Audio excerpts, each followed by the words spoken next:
Exercise 4.2 का second हम सम करने जा रहे हैं। बोल रहा है solve the terms given in example 1। उदाहरण एक ਵਿੱਚ ਦਿੱਤੀਆਂ ਸਮੱਸਿਆਵਾਂ ਨੂੰ हल करने बारे बोल रहा है। स्टूडेंट आप जब एग्जाम्पल देखेंगे तो आप देखेंगे कि उन्होंने सम को क्वाड्रेटिक इक्वेशन तक सॉल्व कर रखा है। उसके बाद क्वाड्रेटिक इक्वेशन को यहाँ पर सॉल्व करने के लिए बोला जा रहा है। तो आप मैथ पर जाकर वो स्टेटमेंट देखना और वो जो सम है वो क्वाड्रेटिक इक्वेशन इस पर ख़त्म हो रहा है। हमने अब इससे आगे सॉल्व करना है। एग्ज़ाम में आपको पूरा फुल फ्लेज करना होगा। अगर उन्होंने लास्ट पे लिख दिया कि आल्सो सॉल्व क्वाड्रेटिक इक्वेशन, अगर सिंपल ये दे दिया तो इसे तो हमने जैसे सम नंबर फर्स्ट में सॉल्व किए वैसे ही करना है। तो यहाँ पर हमारे पास ए क्या है 1 है, बी हमारे पास क्या है माइनस का 45 है, सी हमारे पास 324 है।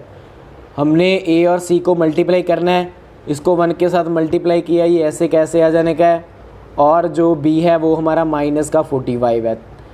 हमने स्टूडेंट कुछ 2 डिजिट ऐसे लेने हैं जिनको मल्टीप्लाई करने के बाद हमें प्लस का 324 आए और उन्हें माइनस या प्लस करने से माइनस का 45 आए। तो इसके पास वाले ही होंगे। जैसे आप सॉल्व करना, जैसे मैं मानता हूँ अगर मैं माइनस के 36 में माइनस का 9 करता हूँ तो मेरे पास आता है माइनस का 45। इसी तरह अगर मैं माइनस के 36 को मल्टीप्लाई करता हूँ माइनस के 9 के साथ तो मेरे पास आता है प्लस का 324। ओके, अब जो फर्स्ट है उसे ऐसे कैसे एक्स स्क्वायर, उसके बाद ये माइनस का 36x माइनस का 9x, ये इसके बाद जो लास्ट वाला है उसे फिर ऐसे इज इक्वल टू 0। अब इनमें से कॉमन एक जैसा क्या है इन दोनों में x है, वो मैंने बाहर लिख लिया। यहाँ पर क्या बचा ओनली x माइनस यहाँ पर 36। अब यहाँ पर दोनों में कॉमन क्या है माइनस का 9 है क्योंकि इसके पास भी है और ये 9 के टेबल में आता है। यहाँ दोनों में से माइनस का 9 उठा लिया, यहाँ पर क्या बचा x और यहाँ पर माइनस बचे क्योंकि माइनस कॉमन ले लिया था। माइनस का क्या, जब आप इसे 9 से डिवाइड करेंगे तो आपके पास आएगा 36 इज इक्वल टू 0। अब जो ब्रैकेट्स में है वो एक बार, जो बाहर है वो एक बार, दोनों को 0 को अलग अलग लिखना है। x minus 36 is equal to 0, इधर x minus 9 is equal to 0। अब सॉल्व कर लो। ये x की वैल्यू आ गई हमारे पास 36 प्लस का, ये x की वैल्यू आई हमारे पास 9 प्लस का। तो ये हमारे इक्वेशंस के 2 रूट फाउंड हुए।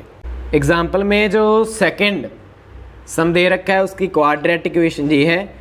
यहाँ पर a हमारे पास 1 है, b हमारे पास माइनस का 45 है, c हमारे पास 750 है। अब सॉल्व कर लेते हैं। इसको और इसको मल्टीप्लाई करना है, ये सेम का सेम और जो ये है इसे ऐसे का ऐसे माइनस का 45। कोई 2 डिजिट ऐसे लेने हैं जिनको मल्टीप्लाई करने से 750 बने। तो क्या लेंगे आप माइंड लगाकर पता कीजिए। अब यहाँ पर स्टूडेंट एक बात और सोचने वाली है कि हमेशा हम ऐसे कैसे करेंगे, ये तो बहुत टाइम लेते हैं ऐसे सॉल्व करने में। तो नेक्स्ट एक्सरसाइज में स्टूडेंट हम एक इससे भी आसान तरीका सीखेंगे जिसे हमें ये 2 डिजिट जो हमने लेने होते हैं यहाँ पर वो बहुत ही आसानी से समझाने वाले हैं। हालांकि अगर पेपर में आ गया कि आपको इस मेथड से ही सॉल्व करना है तो आप वो मेथड लगाकर पता कर सकते हैं और एस्टीमेट लगा सकते हैं कि वो ये आने वाले हैं। तो यहाँ पर मैं देख रहा हूँ अगर मैं माइनस के 25 में माइनस का 30 करता हूँ तो मेरे पास आता है माइनस का 55। अगर माइनस के 25 को मल्टीप्लाई करता हूँ माइनस के 30 से तो माइनस माइनस प्लस हो जाएगा, तो मेरे पास आता है 750। सो फर्स्ट वन ऐसे ही एक्स स्क्वायर, उसके बाद ये जो मैंने लिखे माइनस का 25x माइनस का ये 30x लास्ट वाला फिर ऐसे प्लस 750 इज इक्वल टू 0। इन दोनों में से कॉमन क्या है, ओनली x बाहर लिख लिया, यहाँ पर x ओनली बचा, इधर क्या बचा, ओनली 25।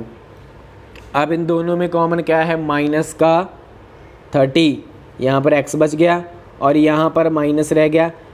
इसको जब आप 30 से डिवाइड करोगे, 0 से 0 कट जाएगी, ये हमारा कट होगा 25 पर, तो हमारे पास ये बन जाता है 25 इज इक्वल टू 0। अब जो ब्रैकेट के बाहर है वो एक बार, जो बीच है वो एक बार, दोनों को अलग अलग 0 के इक्वल लिखना है, क्योंकि इधर सेम लिख देते हैं ना, तो दोनों को अलग अलग लिखते हैं। तो यहाँ पर हम देख रहे हैं x की वैल्यू हमारे पास आ रही है 30, ओके। यहाँ पर x की वैल्यू हमारे पास क्या आ रही है, 25, ये उधर जाकर प्लस का हो जाएगा ना। तो ऐसे हमारा सेकंड सम भी कंप्लीट हुआ।